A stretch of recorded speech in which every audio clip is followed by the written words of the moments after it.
Best Bets show presented by BetRivers. We are the three-man weave. It is Spinny Saturday. Yes, Matthew Cox did forget his spinny hat Sorry. down in Naples, Florida. It's my jockey hat. He has been chastised off screen, and he will continue to be chastised off screen for the entirety of the day. But people out there don't care about the inner strugglings of the weave. We will instead talk about takeaways really quick and then get into an enormous slate. 150 games today. Wow. We're going to have a lot of questions. We're going to try to hit as many games as we can before the hour is up, 45, whatever. Matthew, takeaways from yesterday. What do we got? Yesterday, what happened yesterday? Some stuff happened. Yeah, Boise State got some, San Diego State got some revenge against Boise after Boise swept them last season. I think both of you were Aztec believers preseason. I was a little more skeptical of the offense, but they look really strong right now. I think they're getting healthier. They had a bunch of minor dings and nicks around December, early January. Now I think they're starting to kind of hit their stride. So Aztecas, look out. Yeah, Marcus Shaver matters, Matthew. I think that was a big also part of that. Too, yeah. It just, the Boise could not score without him.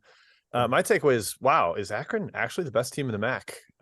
Rather shocking, but they kind of took it to Kent State, controlled that game basically from start to finish. Castaneda, Enrique Freeman, both big games. Kai had been stubborn on Akron. I haven't loved Castaneda since his days at South Florida, but he is a dominant MAC player. And Kent State has injury issues. Gio Santiago left that game with a boo-boo. So Akron might actually be the best team after making the tournament last year and continuing to assert their dominance. Yeah, my takeaway, I did have an Akron takeaway as well, Jim. Yeah, 8 in a row, 9-1 in the MAC, number 1 right now in the conference. Wow. Amazing. They're hitting their stride, man. Their defense rocks. It's all defense. VCU, impressive road win at SLU, a statement win saying we are number 1 in the A10. VCU, congratulations. Fire Mike Rhodes. I'm so sick of the WC fan forums. There's every other week there's a Fire Mike Rhodes thing. We have to talk about Mike Rhodes' future. He's saying, no, we don't. They're first in the A10. They're fine. Like, what's the issue? I don't understand. Yeah, so they're gonna make the tournament again. Ace Baldwin greater than sign Yuri Collins. Yeah, no question. I've always felt that way. Yes. I was gonna brag about that pick for the Almanac, but I looked at my other A10 standings and I was like, never mind. I'm not gonna brag. All right, so let's kick off the show today with Purdue at Indiana. Woo! Big one here. Big rivalry game, Matthew. One of the best in college basketball. Number 1, Boilermakers coming to town. Best and biggest crowd at Bloomington in some time, maybe. I don't know. What do you think? You're the Indiana guy. What do you think about this matchup? Yeah, I mean, I'll just put all the matchup nuances aside. It's one of those games today where everyone and their mother's on Indiana, and I just get the heebie-jeebies about the over-the-top obvious spot. I've been doubting Purdue a little bit the last few weeks. Like, I just feel like they're a little bit overvalued, but then every time they go out there, they play well and they play consistent start to finish and they cover spreads. And I remember vividly a time when Indiana was in a better spot than they are today when Bob Knight came back to Assembly Hall and they still couldn't get it done. So Mike Woodson's made some better adjustments with his rotation. We talked about that ad nauseum. He'll have to do that today again against Painter. We'll see how they play the chess match with Edey and TJD, but I'm sorry. I like Purdue here. My gut, deep within my gut, Jim tells me that Purdue wins this game and continues the IU dreadful performance streak against the Oilers. Yeah, Purdue's won 9 of the last 10, 13 of the last 15. They haven't covered the last 2, but today all they have to do is win. There's not like a issue with that. Matt's talking but muted. I don't know what's happening. It's confusing me. But yeah, Purdue, it's a great spot for Indiana, Kai. That it is. Have to own that for sure. I'm very curious about Edey versus TJD. We have to talk about it. 2 Big Ten Player of the Year candidates. I'm not sure TJD can catch him in National Player of the Year, given the disparity in non-conference performance that they had, and those games matter. But head-to-head would certainly be a statement. But TJD's given up 7 inches. Do they even guard each other? Like, does Indiana really want to run that risk that Edey, who gets everyone in foul trouble, gets their All-American linchpin in foul trouble? That would concern me. And Edey's done a great job of staying out of foul trouble his whole career. Yeah. So even if he does guard TJD, I think he's at least okay. Just put your hands straight up, big man. Don't reach. Don't go over. I don't know. I was pretty torn on this one, Kai. I didn't end up betting it, but I think you have a stronger lean. Yes, maybe. I do. I do like Indiana, guys. I think the spot's really strong. The only game Purdue's lost this season, I'm just double checking. Yeah, Edey was in foul trouble against Rutgers. Maybe Indiana, of all teams, can get it done with their front court duo, Thompson, Trace Jackson Davis. I imagine the game plan is going to be go at him and try to pick up that second foul early on, because that is key to get him off the floor.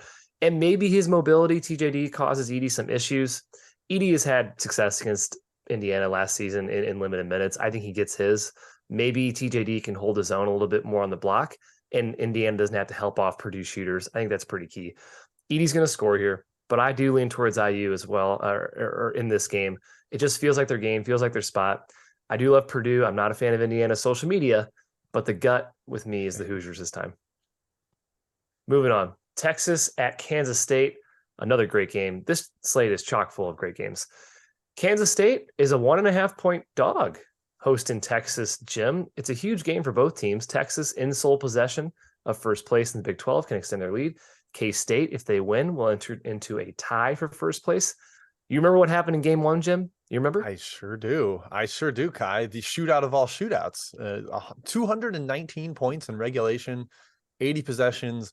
Game just went absolutely haywire. We had seen that the first half was high scoring, and then the second half was even more high scoring. There were 70 points combined in the final 10 minutes of that game. It was ludicrous, just outrageous shot making.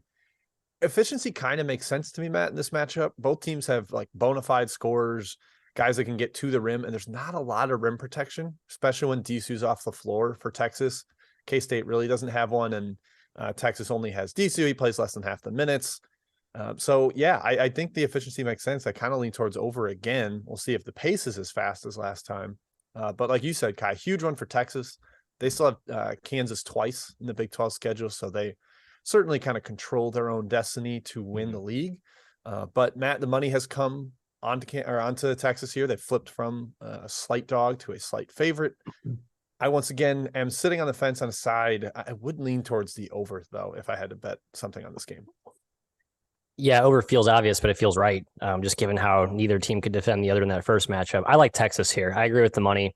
I'm kind of changing my Texas tune, Mr. McKeon. You are. Sort of sold hook, line, and sinker by that Athletic article talking about how Texas really kind of rallied, circled the wagons in the wake of the Chris Beard thing. I was thinking that would be a detriment to that team. But man, it seems like more often than not, when the coach pulls the plug midseason, that's usually kind of a spark plug in a good direction for a squad. They've basically done nothing wrong since the Beard thing. I mean, the Tennessee loss doesn't look all that bad. Tennessee's defense can put pretty much any offense into the sleeper hold. I think the revenge plays well here. The old road flip-flop at the Yakama Doom. I know, Kai, you were there in person, and it feels disrespectful to disrespect that home court, but I like the Horns. Real tough place to play, man. 9-3 against the spread this year, Kansas State at home, +5 cover margin. They're getting it done. Now, the game one thing is interesting to me. It has to be on every single player's minds. Hey, K-State put up 1.41 points per possession last game. We know this team can score, and they whooped us before in Texas's head. But Texas scored just as easily, and they turned it over less against K-State. K-State couldn't really guard them. I think it's going to be a great game, going to be a great atmosphere. I'm going to lean towards the atmosphere here. I think both teams can score. The over does feel like the play. It feels a bit too obvious. Feels like they probably inflated the line a little bit based on that first matchup. But free throws are going to be aplenty. There are so many free throws in game one. Probably will be again in this game if the K-State game was any indication. I lean towards the home Cats here. Hi, today's a Brock Cunningham game. Just a little Brock prediction Cunningham. for you. I know your boy. He's your boy. Please no. 3-4 key threes, key triples. Don't leave I him. need to see so much Don't less leave him. of Brock Cunningham. All right, next game, Kansas at Iowa State. A similar situation here, spread-wise. Kansas -1, -1.5 at Iowa State, Matt, at Hilton Magic. Like K-State, we know the Clones have a tough home court, and they almost beat the Jayhawks in Lawrence. What do you think about this game? I have a lot of thoughts in this game, most of them conflicting, so no official action for me. The two key injury notes here, McCullough sounds like he's probably going to play for Kansas, obviously very notable. He's a little banged up, and at Iowa State, Caleb Grill, who played last game, was the only person who could make a shot. 8 of 12 from 3. His teammates were, I think, 1 of 12 something. There's a huge stratification there. He's got like this lingering back thing. This offense really lacks spacing when he's not in there, especially in the half court, right? That's what we saw this Iowa State team start to look mortal when they got bogged down in the half court against Texas Tech late in that game. And that's been kind of their bugaboo. Even last year, bleeding into this season, it's like, can they score enough consistently? Can they make shots? I think Grill's so critical to that. Sounds like he's going to play, Jim. Makes me feel confident in our Clones at home, but I'm sure you have the data on KU kind of owning Iowa State as of late. Does have me a little bit worried. I don't actually have that specific KU versus Iowa State because Otzelberg hasn't been that long. It hasn't been there that long. And you distracted me with your use of stratification. I almost kind of like melted down with Big such brain, incredible $10 word choice. Yeah, that is consultant conference room, big time phone call out of you. Impressed. Yeah, Iowa State off that ridiculous collapse. I'm very curious to see how they respond mentally. Do they come out and force things to try to show like, oh, there was nothing going on there? Or can they play comfortably in their zone, not zone defense, but in their mental zone back at Hilton? Does that help them out? Kai, Kansas 3-1 against the spread is a road favorite. I think that's kind of been the spot we've liked them this year, where they just have to win, don't really have to cover big numbers. That's kind of the better situation for the Jayhawks. I lean Kansas here. I almost bet the Jayhawks.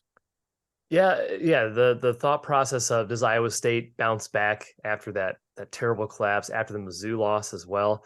I like to think this team has a good head on its shoulders. I know it's well coached.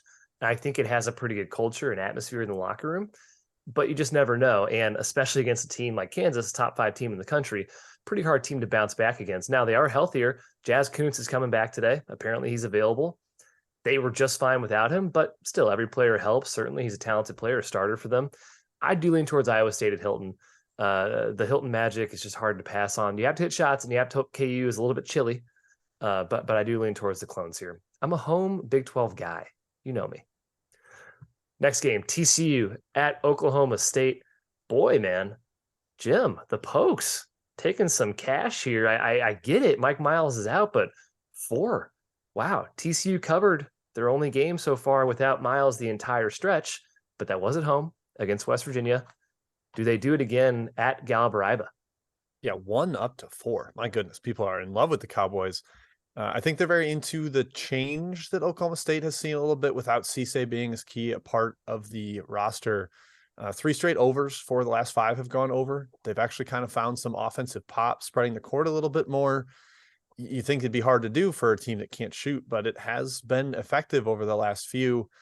And it does feel like, all right, TCU had their big effort at home without their star, their linchpin, and Eddie Lampkin likely still limited, even if he does try to get out there.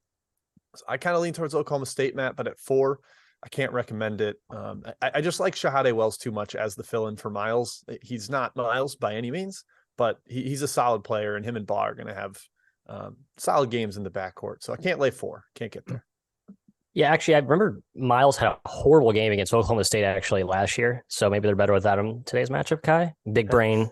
Part 2 from stratification to against. Okay, sorry, I'll stop. I do like TCU here. I've been burned lately on these late multi-point line moves betting against the injury money because I think players don't matter generally. But I'm probably going to be stubborn and do it again today. So I think 4 is way too many. I think TCU is awesome. I love the breakdown of Haslametrics of how well TCU plays against good teams versus bad teams. I think, Jim, that stratification matters in a Big 12 context. I like the Horny Frogs.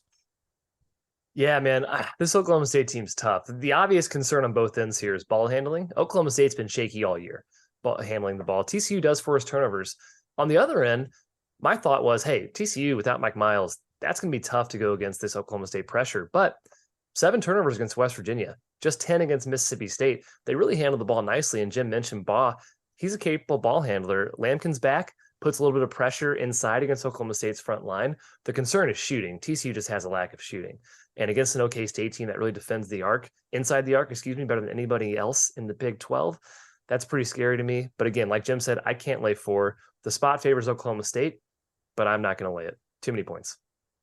Chat Mob, part 1. Jim, what do we got? Let's do it. Let's be quick. Let's be efficient. First one from Michael Zhang. He likes Georgetown as an ugly dog, plus 13.5 against UConn. Kai, you beat the drum for UConn all year, but Georgetown almost won at UConn. Is this too many points? It might be, but I don't feel good about fading him. I don't know. I know Georgetown was beating them, but I still think this UConn team is awesome. I did not take either side. Too many points to lay on the road, but I don't trust Georgetown either against a UConn team that could just blitz them. Matthew, Cincinnati has taken money up from 4.5 to 6.5, hosting UCF. That's awfully high for UCF defense. It's been really good, but it has faded lately. Any take for you on that game? Yeah, off 4 straight losses, but I like that UCF's had a whole week off to kind of get their mind right, I suppose. Darius Johnson should be his 3rd game back. Is there another injury there that we're missing? I like UCF here. I think I'm missing something, though.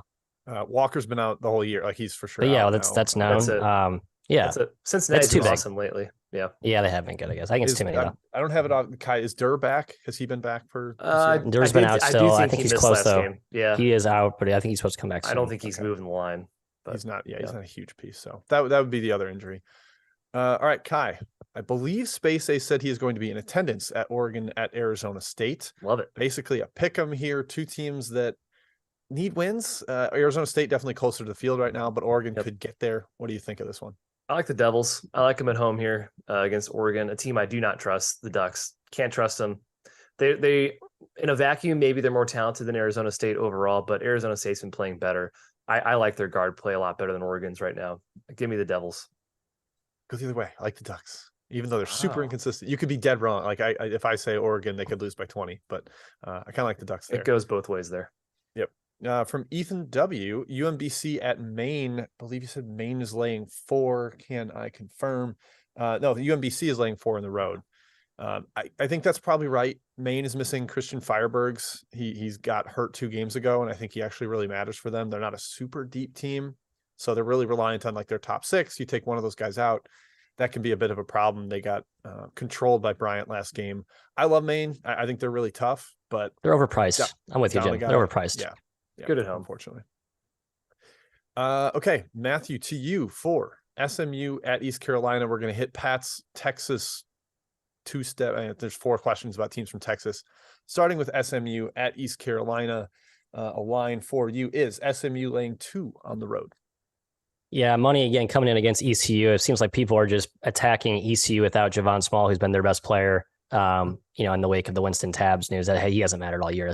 That doesn't mean anything. I kind of like ECU. I think I've been the ECU hater all year. I think this is my punch back against an SMU team I still don't love. +2 at home. I'm going to punch back here against the market. Yeah, maybe first. Never. I don't want to say first half of East Carolina because their whole thing under Schwartz has been dominant. Second half so, pressing. Yeah, that's not the way to go. Kai, UT Rio Grande Valley. My Vaqueros are on the road at Tarleton. The Texans laying 10 at home. Ooh. Now that they're healthier, are we looking to back Tarleton at home? Yeah, I lean their way. It's certainly gotten up there with the spread. I liked it better at 8.5, 9.5. That's pretty high, but Tarleton's awesome at home. Their only misstep was the Utah Tech half-court buzzer beater. Otherwise, they've been pretty much untouchable at home. They're going to force a billion turnovers. Both teams are going to get to the free throw line. It's going to be a foul fest, probably 70, 80 free throws attempted in this one. Not going to be fun to watch, but yeah, give me Tarleton. Undefeated at home, Jim. What? Undefeated at home this year. I think haven't covered 4 or 5 straight there. Yep, they've been very good. You get a lot of calls. Team reliant on the whistle. Better at home. Makes sense. Texas State at Troy. Matthias. Troy is laying 4.5. Scotty Cross against a slow, grinded out Texas State team. What do you think? Yeah, some money came in here on Texas State. I think people are starting to fade the Troy sell-off, which we talked about how I think the lack of talent has kind of caught up to their rating, which was in the moon because Scott Cross smoke and mirrors his way to awesome efforts in the non-conference. Texas State got healthier last game too. I understand the money. I don't agree with it, I guess. I still respect Troy. And then last, North Texas at Rice. I believe North Texas laying 5.5 in that one.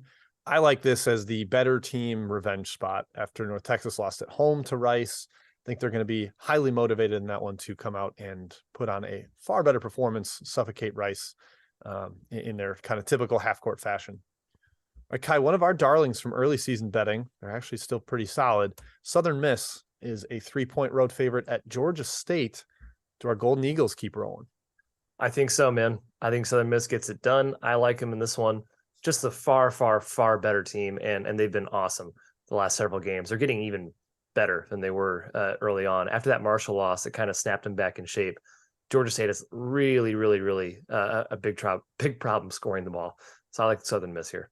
Yeah, they did get Odom back 3 games ago. He's been solid, but actually he's been kind of terrible since he returned. And yeah, Southern Miss, maybe the higher ceiling we're seeing is Neftali Alvarez, giving them more of a creator in the backcourt, secondary ball handler. Matt, potentially the nation's leading scorer all time coming up soon. Antoine Davis, he and his Titans are a 2-point favorite at home against Purdue Fort Wayne. Any take for you in the horizon? Kai, we like to, we're suckers for mercy here, but I do lean their way here as a 2-point dog at home. I know it's not a big home court advantage given the travel setup there with the partners in the Detroit area, but they're a better team at home. I just fundamentally think that they're not healthy yet, but they are healthier.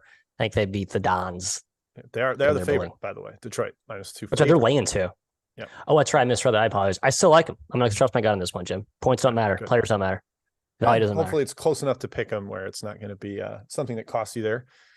Kai, I'll go back to you. Loyola Marymount is a 4-point favorite at San Diego. Interesting wrinkle for San Diego is they got big man Jaden Delaire back from injury. He'd been out for like 2 months, I think. Transfer from Stanford, really, really good, but they couldn't score in his return, got whooped by Portland. Does LMU take care of them the same way? Yeah, my number had a lean towards San Diego. I passed. I think LMU is so much better. San Diego's defense is brutal. One of the worst in the country. LMU's going to score at will. Yeah, I stayed away. I'll take another one from Matt Akers here. Utah State at Colorado State. I haven't seen the line. Yeah, Utah State's taking a little bit of money, 3.5 up to 5. Makes sense. Colorado State's down to 7 scholarship players today. Jackson and Lake are out. We saw how limited they were earlier in the season when those guys missed time. Utah State continuing to need wins to get on the right side of the bubble. I think against a shorthanded Colorado State team, I trust Utah State. Colorado State won't out-athlete them, so take the Aggies on the road there. We'll get 2 from Scott H. and then go back to the outline to the WCC showdown. Matt, you get George Mason at Loyola Chicago from Scott. The Ramblers, I don't know, are they kind of playing better? Yeah, I guess. I know. I almost took them, Jim. I looked at it, it's like, I think they are, but I feel like I'm reaching a little too far to fully trust it yet, so I stayed away. It is a short number given how bad they play, but they are playing better. I think it's the right side. I think it's the sharp side, but I needed like an extra point or 2 more to back this. There's potential. I saw chatter on Twitter that Ticket Gains could be back soon for George Mason, and he's important to them. So another potential weapon there. Money on the Blurs, man. Wow. Oh, I guess we already hit SMU at East Carolina. I'm losing my mind. So that means, Kai, I'm going to give you an A10 question from Matt Balte. Davidson -1 at UMass. We know this is an underplay for our right angle friends. Yeah. That has largely to do with the absence of Noah Fernandez and RJ Luis for UMass. Does that also swing the side for you? I do lean Davidson. UMass is super deep, so injuries kind of matter less for this team. But Matt Cross might still be limited as well. Fernandez has been out for a lot of games, so I don't think his impact is as big as Luis's, who was a freshman who's been at times their best player. So I do lean towards Davidson here without those guys. Nothing strong, though. UMass is a tough team to figure out. All right, Kai, right back to you then for the outline. Got plenty more chat questions, going to continue collecting, but let's talk the big one out west. Let's talk Gonzaga at St. Mary's. That's right. The Zags are dogs for the second time all season. They were dogs against Texas. They lost. Hasn't happened much, Matt, being a dog in the last 5 years for Gonzaga. St. Mary's is good, but let's not dismiss Gonzaga. They've won a ton of games against very good teams this year, just not quite as elite as we've seen the last couple of years. People are kind of down on them. Matthew, who do you like in today's showdown? I like the Zags. I can't believe that, but I do. Just how awesome St. Mary's has been. It feels foolish to get in front of this train. I haven't actually bet it yet, but I think I'm going to stare at this long enough and eventually pull the trigger on +3.5. I love Timmy's quotes in the spokesman review talking about how he's just like, yeah, this St. Mary's team is just so annoying to play against. Like it really is a trip to the dentist, and these Gonzaga players who have played them multiple times know what that's like, but they also know what it takes to beat them. And they have this version though, Kai, without the backcourt thump that we're used to seeing with the Zags. I worry that they can out-talent St. Mary's Gym, which has kind of been the recipe to their success. Honestly, like the talent has just outweighed the execution historically. This year, though, I think that gap has been narrowed, and so maybe the execution plays out. I just like the value with the Zags. I don't love it, but that's where I lean. Yeah, in a value sense, I think I'm with you. I had somebody ask me that I brought up St. Mary's to win the WCC a while back, got around 20-1. They're like, what are you going to do with this game? I'm tempted to take Gonzaga +3 and hope to middle it. That would be a lot of fun. If St. Mary's could win by 2, that'd be awesome. I think it will be a relatively low-scoring game. The total has been bet down. Ultimately, Kai, I have not done anything with it yet. I'm still kind of paralyzed by decision anxiety on what I should do. So as the day progresses, I'd like to get back to 3.5 if I'm going to take it. I'd love to have the hook for a potential middle chance there. But right now, sitting this one out, I think St. Mary's is able to slow it down being the home team, being arguably the better team at this stage. But Gonzaga is a tough team to fade as a dog. Yeah, and talent-wise, it's still Gonzaga, guys. I mean, in top-end gear, it's still Gonzaga. St. Mary's hasn't seen an offense like this all season. And their defense rocks, and Randy Bennett's awesome, and I'm really in on this St. Mary's team. I made the line 2 or 3. I made the line basically where it is. But I think Gonzaga, the value is with them, man. As a dog at St. Mary's, a team that can score like this. Interesting fact, last 10 games, these teams are 4-4-2 against the spread against each other. So St. Mary's has covered. However, they haven't been a favorite. They haven't been a favorite in a long, long time. I think it's a whole different game, a whole different mindset when they are all of a sudden favored against the big bag Zags. I lean towards Gonzaga here. Next game, Big Ten. We go back to Iowa. -2.5 over Illinois. Jim, both teams in the midst of an upswing. Iowa 6-2 their last 8. Illinois 7-1 their last 8. We bring it up every time. Besides the EIU game, Iowa's really good at home. 11-2 against the spread. +2.5 cover margin. Imagine what that cover margin would be without the Eastern Illinois defeat. Who do you like this game? Yeah, that one I think is just kind of a fully throw it out game. Didn't have Murray. Pat McCaffrey was, I think, left soon after that game. That all the players talked about how they just took him way too lightly. Rabraksha, I think, like outright said it. So throwing out the EIU game, Iowa's awesome at home. I trust Illinois at this stage, Matthew. I actually think they're kind of coming around to the potential we saw in the preseason with all the different lineup options. They can go big, they can go small, they can spread you out. Luke Goody supposed to return for this one. He's suiting up. We were impressed with him as a freshman last year. But first game back, I don't know how big of an impact he'll make. I like Iowa more at home, Matt. It's a tough number to lay, but I would lean towards the Hawkeyes. I do too. I like both teams. I think the line's perfect. I guess applaud the bookmakers, and both teams are turning the right direction. Iowa at home, I don't want to fade. Illinois, I definitely don't want to fade. I just think they even have more upside in their trajectory. I know Jaden Epps has started the last 3 games. He's been awesome. Like this young Illinois backcourt, like that's the key to their season. If they can start to really pop and have consistency to pair with those wings and Dane Danger up front, it's a legit team. Again, Iowa at home. Just look at the results the last 6 basically since EIU. Like, why would you get in the way of that? Yeah, Pat McCaffrey's back. They're full strength, Iowa. Their defense has been their weak point, as usual, right?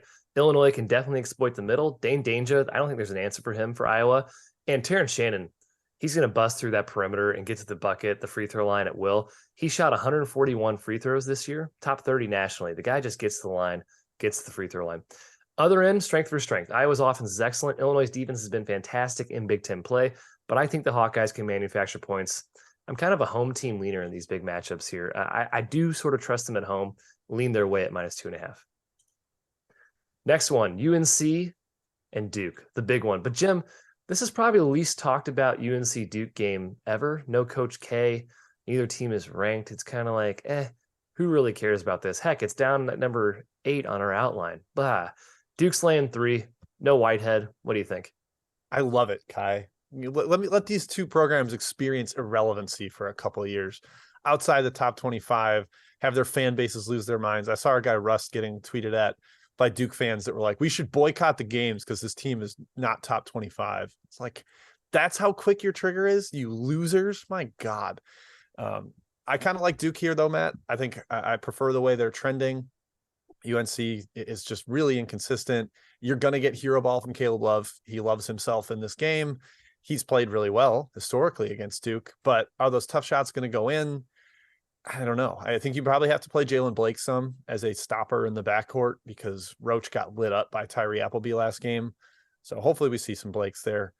But Duke can battle inside. Hopefully Lively stays out of foul trouble against Baycott. I do lean towards your Blue Devils at home here, Matthias. Show some pride after getting embarrassed last year, would you? Yeah, I do too, and it's not because I like Duke at all. It's just because it's it's partly this UNC team is in no good form themselves. It's like I said, the least excited I've been for a Duke UNC game in some time. I think I just take Duke at home with the spot and the the home cooking at Cameron Kai. I think Tyrese Proctor has played better, gives me some confidence. Mr. Roach is back playing better as well. So you could argue there's a little bit of some minor, if you look close enough, squint hard enough, you can see some positive indicators, but you really have to squint and it's really not worth making a bet over, in my opinion. Yeah, both teams just not as good as their perception, right? UNC lacks quality wins. They're underperforming their talent. Duke has impressive wins, but they're still underperforming. Without Whitehead, I sort of lean towards UNC also because Caleb Love, remember, tends to step up in these games, go Super Saiyan mode. Maybe he does it in this game. Maybe it's just a coincidence he's done it in the past.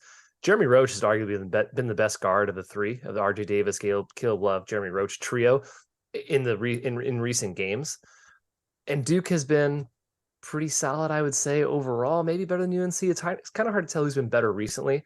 I do know that UNC has a nice combat to Duke's dominance on the offensive glass this year. Duke's number 2 in the country, offensive rebounding rate, number 1 in the ACC. UNC is about as elite on the defensive glass as you can get. Can Baycott handle Lively, Flip, Young on the offensive end? I tend to think he can. I think he can score against them. I lean towards UNC here. And again, maybe you get some Love Super Saiyan mode. Florida at Kentucky is where we will finish our rundown before more chat mob questions. Kentucky is laying 5 at home. Matthew, Florida's on a mission. They got their signature win. Now they have to handle business the rest of the way to reach the dance. A win here on the road is simply enormous, but Kentucky's 5-1 last 6 games, their loss to Kansas. Who do you like in this game? I don't know, actually. I've been trying to stay on this Gators thing the whole time, but every time I see their numbers, they're shaded that way. So the odds makers in market have, I think, properly snuffed out the uptick that the Gators are on now. But coming into Kentucky on the road, especially off that huge win against Tennessee, I think 5's a little short to give me confidence, Jim. I have a slight lean to the Gators, even though the spot's not favorable. I'm looking more at the total here. It's been bet down 5 points. And I think correctly, the market has identified Florida as a pretty hard under team. Just that is their new identity under Golden. And with the roster makeup, they can defend like gangbusters, but they cannot score. And I think this game is super ugly. It plays probably to a lower pace than what Ken Palm and other models have it projected at. But 132 is such a low number. I can't endorse it at that price. Yeah, Kentucky's trended up defensively, and they're playing really slow in league play. So I actually kind of still am interested in the under. I believe that was a Raz under as well. So if that's your bag, confirmation bias in that one, that makes sense. Yeah, Florida's a fantastic defensive team. They're fully legit on that end. And yeah, the offense has real issues. I think this is a little high. Big question is Cason Wallace's status. I haven't seen it like officially reported that he's 100% good to go for this one. Oh, I did not see that. Well, that's notable. Yeah, missed last game. So we'll see leading up to the tip if he's going to be fully fine. I mean, if he's out, that puts me towards Florida and the under. I think he's that important in terms of shot creation. So yeah, Kai, that's where I'm at, kind of waiting to see what ends up happening with Wallace. Yeah, if he's out, I lean the Gators as well. But I fear for Sheboy. I think he's going to kill Florida inside. I think he's going to kill Castleton. Tennessee grabbed 37% of their misses. Sheboy will have 15 rebounds in this game at least. Florida remains offensively challenged. They have to make this a slugfest, a brawl. Maybe they can, especially if Wallace is out. They definitely can. But another point in their favor, outside of Sheboy, I wouldn't call Kentucky like overly powerful, overly athletic this season that we've seen in the past, especially without Wallace in the lineup. If he's out, I do like the Gators here. If he's in, I'll probably stay away. No, yeah, I thought the Wallace thing was precautionary last game. You're right. I guess it's a legit knee injury. Yeah, I mean, God, you argue Florida has the better backcourt if both their point guards are banged up. Kentucky's. All right, we move on. Chat Mob Part 2, Jim, round us out. I'm not going to do that until our mobbers hit the like button. There's a lot of you out here. Hit the like button. It takes you 1 second. The show will pause until you all do it. Do it. No. I promise you can. It's easy. Little like donation for us to answer some questions. All right. I tried to organize these to make sure the early tips are at the top. So we will start. Matthew, Leg Show likes Rutgers first half, -2.5 against Michigan State. This is at the Rack/Jersey Mikes. Do you agree with him? Yes, hard yes. Rutgers is awesome still. I think they're undervalued at this point. It's amazing to say they're that good. At home, Michigan State, a little bit. They're at the Garden, boys. Oh, that's right. Sorry. Oh, yeah, this at the Garden. Yeah, good note, Kai. This is not listed on a lot of like the betting odds screens that I've seen. So very, very good note. I still like Rutgers. After me for that one. I got him, Chat Mob. Don't worry. I sorted him out. Thank you, Scotty. Thank you, AJ. Yeah, I still like Rutgers though, Jim. Yep, agreed. Just all less, right, Kai, the other end of the spectrum, the UGO matchup to start the day. Green Bay at IUPUI. The Jaguars are laying 3.5 in a game versus Division I opponent. Yep. That's how bad Green Bay is post coaching switch. What do you take? What are your takes on this game? In IUPUI is like 12-2 in the last 14 games against the spread. I took Green Bay plus 4.5 though for a Good little for bit. you. Here's why. IUPUI is laying 4.5 points. That's it. They're the better team, but they have not been in this situation in a long time. Green Bay's terrible for sure, but are you confident in laying points with IUPUI? I don't know. I didn't take it for much, Jim, but I took it for a little bit. Yeah, I kind of liked the under, but it's been bet down, and there could be a lot of late fouling. IUPUI is incessant with that in the end of games if they happen to be down. All right, Matt from Red R, Oakland pick hosting Cleveland State. Your boys, the Golden Grizz. Are you riding with them today? Yeah, I am. Stubbornly, probably, but I still think this team's undervalued and pretty good spot here. Cleveland State, I know they've been playing better. I think the zone thwarts that offense. I worry about just an absolute massacre on the boards, as we saw, I think, in that first matchup. But make some shots, Jalen Moore. I'm tired of your shooting slump, man. You're a better shooter than this. What was the percentage, Jim, of offensive rebounds for like Cleveland half State? of all their misses or like something? 57. Yeah, 57. They had 26 offensive rebounds against that Oakland zone. Ridiculous. I like the Grizz. Sorry. There it is. All right, Kai, I just saw this question pop up and it's important. So I'm skipping to the front of the line. Yes. What are we doing with our alma mater today? Mizzou is a 3.5 point dog at Mississippi State. I leave Mizzou, man. I did not take them. I don't bet on my Tigers very often. I don't like to do that. But I lean them. They can score. They can negate Mississippi State's tough defense with their shooting. Their shooting ability is top notch. If they're on, they're hard to beat. Mizzou. Yep. Have to go over the top. Tolu Smith will probably have 12 offensive rebounds by himself, but yeah, we'll see how that goes. Jets Pete asked about NJIT and UMass Lowell under. I agree. I like UMass Lowell unders. Really good defensive team. They've burned me once or twice on unders with shot making. I just don't think that's the norm for them. So tend to agree with the under there. Kai in the A-Sun, I thought our guy Stuckey made a really good case in this game. Kennesaw State at Eastern Kentucky. Yep. Essentially close to a pick 'em. What do you think on this one? I lean EKU as well as Stuckey.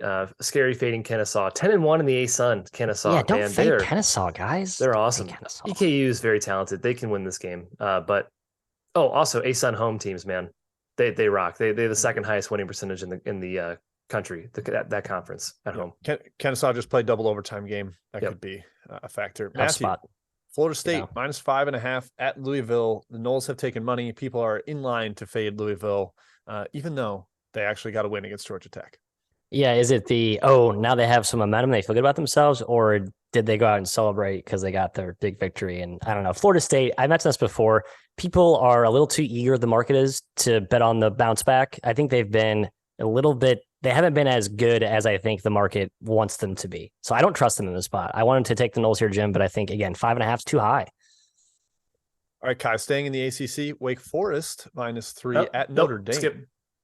Best bet. Why? Oh, my bad. All right. I stepped on my own toes there. We got like 40 more chat questions anyways. We can reveal best bets. Who cares? Matt Marquardt wants to know what we are doing with Moorhead at Southern Indiana, Matthew. I know you like Southern Indiana at home, the Screagles. Are you riding with them today? I like Moorhead here. I think Southern Indiana is starting to hit a little bit of a, not a wall, but they are leveling off. Look at their results. They have not been as dominant. I mean, in general, this conference is all over the place. You can't really make sense of any of the topsy-turvy results here. I do lean Moorhead. I think they're just a little bit more talented. Their defense wins out on the road. Kai Tom says St. Thomas money line at Denver. Denver's been a mess. St. Thomas has been better at home, but do we want to back the Tommies here? No, I stayed away. Denver just beat Western Illinois by 30 at home. I don't know how that happened. I'll be honest, hand up, no clue. I should have bet Denver. I stayed away, Jim. The Summit's been tough for me this season. I am going to jump in and give one of my best bets because it tips in 7 minutes. So you do have one. Okay, I just said we don't. We do. Virginia Tech under number currently is 128.5. I'm seeing. Would have loved 129. Got it at 131 in the circuit contest last night. But the first game closed 126, so you're above that, and it had 60 possessions. So I think if we get the same pace, just a little bit less efficiency from that first matchup, be all right. And then what else was my other factor? I am seeing 129 at BetRivers, Jim. If you want 129, boom, give it to me. Thank you. 5 of the last 6 have gone under. These are typically rock fights. Last game was the exception, especially between these two coaches. I think they're familiar with each other. They like to play slow. So under 129. Back to chat mob. Matt. You have been a huge fan of Northwestern State all year, Missouri State South. They are 9.5-point road favorites at Lamar, who has weirdly been feisty against the top of this conference. Yeah, the bottom of this conference has been feistier than we thought, and then the top has kind of come back down. It's sort of turned into this whole mosh pit.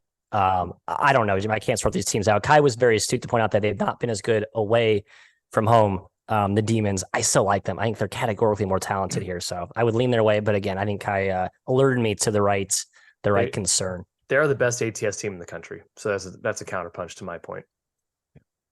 It's a good team. We're going full nice rapid team. fire here, fellas. Yep. 10 words or less, because we got a lot of questions. 5 minutes. Kai Tooch says South Dakota against North Dakota rivalry game. Thoughts? I lean North Dakota. It's a lot of points to lay for South Dakota team I don't really trust. Yep. Matthew, I think you have an opinion here. Southern Utah -4.5 at Utah Tech. Are they just better than Utah Tech? Yep, Thunderbirds, big rivalry game. 40 minutes away, no home. I don't care if Cam Gooden's back. Utah Tech still are value. Take the Thunderbirds. Scott asked about James Madison -2 at App State. Yes, I agree. Love James Madison. A little concerned that Vado Morse got hurt, but still think it's a good spot for them. Kai, Murray State, why are they getting 7 points at Indiana State? Asks Rick. Because they're not very good on the road. Their splits on home and road are bad. Indiana State's very, very good, and they're at home, and they can score. I stayed away. High Point is a 1.5-point home favorite against Charleston Southern. I like High Point. I think they're going to figure things out a little bit. And Charleston Southern trending back down after a really hot stretch of shooting. Lean towards High Point at home. Matt, Colgate and American. Colgate a short favorite on the road, but I think they've taken money. Yeah, 4.5 up to 5.5. Yeah, I liked American in the first matchup at Colgate. I don't want to bet them now back in the rematch here at home. I think the number's a little too short for a league that doesn't really warrant much home value. So stay away from me. Kai, Jacksonville, North Florida, the second edition of the River City Rumble this week after North Florida won at Jacksonville on Thursday. Do the Dolphins get revenge on the road? Yeah, but I'm staying away, Jim, because I have not won a game on Jacksonville all year. North Florida is a weird team. They can blow people out and they can get killed. No thanks. +2? Come on, Jacksonville. +2. Take Jacksonville, guys. Yeah, I kind of like Trust bounce it. back angle You there. take Jacksonville then. I did. I just did. I took Mr. it. Smart guy. I took it. All right, Matt, I did. horrific Take it New again. Mexico State is a 2-point I'll take it again. favorite against Seattle here in the WAC. You've been the Seattle drum beater for a couple of years. Are you taking them as a road dog? No, I don't trust either of these teams. Seattle has the regression monster lurking, and New Mexico State just has the stink monster lurking. So yeah, hard stay away. Speaking of hard stayaways, I had absolutely nothing on Weber State -3 at Idaho State side total. I really wasn't sure. Threw my hands up. From the Paris, Kai, Bama -11.5 at LSU. We know Bama can murder teams. Yeah. Do they continue to do that? They beat LSU by 60, 40, something like that. I would not take the Tigers. No thanks. Matt, Eastern Washington remains undefeated in the Big Sky. Got a win over Sacramento State. They're now 4.5-point favorites at Portland State. Is this the one they finally lose? I think they do. Portland State's got a good home dog vibe to them, right? They play with energy, they press. There's not a ton of depth on this roster. They've had some key injuries, kind of worries me, but I think the Vikings get this one. All right, last one I've written down. We're definitely not going to get to everything. Apologies, but we got to get best bets in here. Marquette is -15 against Butler. Butler gets blown out by everybody good. Marquette's awesome. I would just lean towards Marquette without even looking at what the number is. I know it's 15, but I think Marquette's just way better and Butler stinks right now. Yeah. Okay, best bets. I already gave Virginia and Virginia Tech under 129. I'm also going with Idaho, Sacramento State under 135. Sacramento State, one of the slowest teams in the entire United States of America, just molasses. And Idaho has actually kind of been a little bit pace takery in league play. Their offense has not been as incendiary as it was in non-conference play. So I think despite Sacramento State probably knocking in a few threes, pace is good enough here under 135. Matthew, to you. What is my best bet, Jim? Remind me. Northern forgot it again. Kentucky. Northern Thank you. Kentucky. The Norse. I'm fading Youngstown here, gentlemen. I look at these Youngstown results recently. They're starting to get a little bit shaky. It's a team that scores in transition predominantly. Great matchup for the Norse here. Pretty good spot as well with Youngstown coming off that double OT win against Wright. Didn't bet down to 3.5. I took some money line. I take it down to 3. So give me some Norse plus 3.5. Kai has a hook there for me at BetRivers currently. Yes, it is 3.5. Thank you. Boom. You. I'm taking Wake Forest -3, fading Notre Dame, the second worst ATS team in the country. Notre Dame is 5-16 against the spread this season. Wake is off 4 straight losses, all of which were pretty darn close. I'm looking for a big bounce back here. Their offense is awesome. Notre Dame has by far the worst defense in ACC play, allowing 113.9 points per 100 possessions. If they had done that the entire year, it would rank around 340th in the country. So I'm taking Wake, fading the Irish -3. Wake's had 11 straight overs plus a push, and people are betting the under. Good luck. Yeah, it's silly. Okay. Hey, thanks for joining us. Field 68, Best Bets, Saturday. We got you out right on time at 11 a.m. Central. We are back on Monday. Right, Jim? Monday. Yep. Sounds good to me. We're back Monday at our normal time. That's 12 Central. Till then, good luck with your bets. Enjoy your week.